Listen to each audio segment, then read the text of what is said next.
From high above Times Square, Midtown Manhattan, third most listened to show in all of America. Hello, you sick, twisted freak. Welcome to the program. My name is Glenn Beck. I'm glad you're here. I'm going to speak in code here for a second because this is going to be a message to an audience of one. An entity of one. I have a contract for a private party. If that private party is going to be broadcast tonight. If my First Amendment rights, if my contract is violated in any way, shape, or form, I'll spend every damn dime I have to make sure everybody understands the game that's being played. There's some interesting games that I will share with you gladly. In the meantime, make sure you join us tonight in movie theaters for the Road to Redemption. Yes, a Christmas message. If anything happens tonight, just understand all involved will be exposed. Gladly, with glee, and Christmas joy in my heart. Now, hello, America. From high above Times Square, Midtown Manhattan, third most listened to show in all of America. My name is Glenn Beck. Last night we were out at a theater. Skirbles is the name of it. We were at this theater at NYU last night. I said over a year ago, why would we book a theater at NYU? They said, oh, it's a good theater, blah, blah, blah. And I said, it's at NYU. And they said, no, but it'll be great. And I said, it's at NYU. And this is before Van Jones and his henchmen were all set to do everything in their power to destroy me.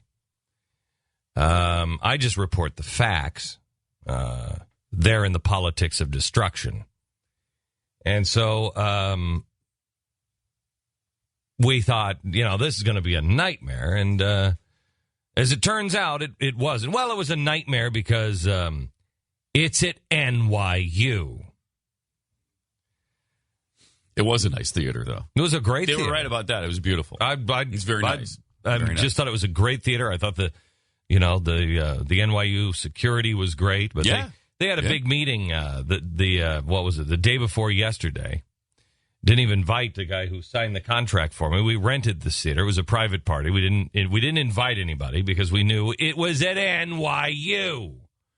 So we didn't sell tickets or make it open to the public. We just invited a bunch of people because I didn't want a bunch of protesters there for wrecking a national broadcast. Yeah, wrecking a national broadcast and one for Christmas. Mm-hmm. Well, there's not a single word of politics in it.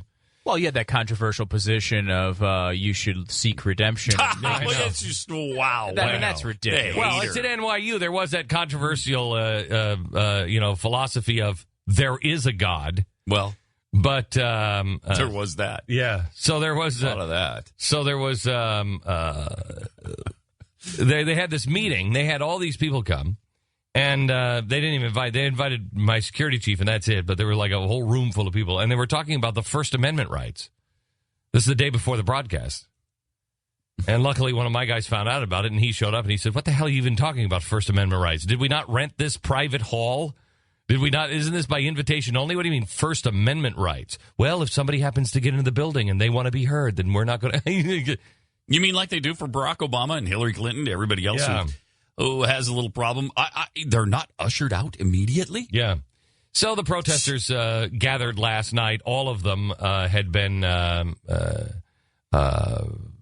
can't say hired because I don't think money was exchanged, but they were all brought on board by, emails from Van Jones folks, which, was great. There was, it was amazing because there wasn't any problem until Van Jones got involved or his people got involved. He's not involved at all.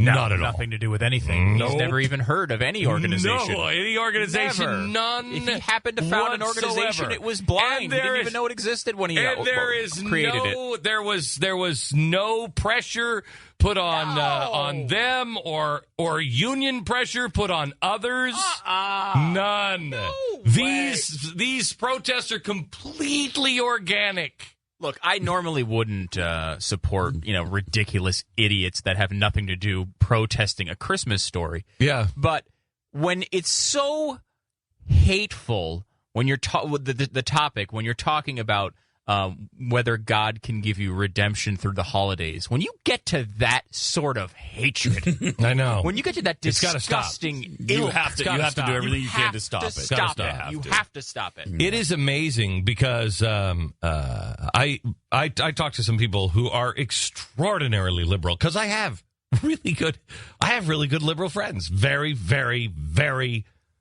very liberal friends. Wouldn't you say, Pat? Some of my friends are very liberal. And even they were saying, this is ridiculous. I mean, when and I can't share it with you now, but when you hear the whole story on everything that has happened, just to bring you a story of redemption, when you hear, and you will one day, you will. Say it like Yoda. You will. You will. Yes. Yes. When I write that story, and I'm going to make that one free, it's mind-boggling. Mind-boggling. Yeah, look, if it was just, the whole God redemption thing, sure, it would be horrible for our country, but we wouldn't go protest it. But when you get to the point of trying to encourage people on heroin to get off of it, when you get to the point where you're trying to change people's lives to try to stop them from killing themselves, that's over the line. I am going to walk in the streets until everyone commits suicide. I want everyone dead. I am protesting any sort of ceasing of a person putting some terrible thing in their body to kill themselves because, God, why? In a free country would you encourage such a thing? It's amazing. Just amazing. And the Van Jones people and how they specifically targeted a charity that was involved in this broadcast. That story will also be told. But not today, because it's Friday and we're going to have fun. So I just want to thank NYU for understanding the First Amendment and contracts. It was very nice. Very nice. I hate this city.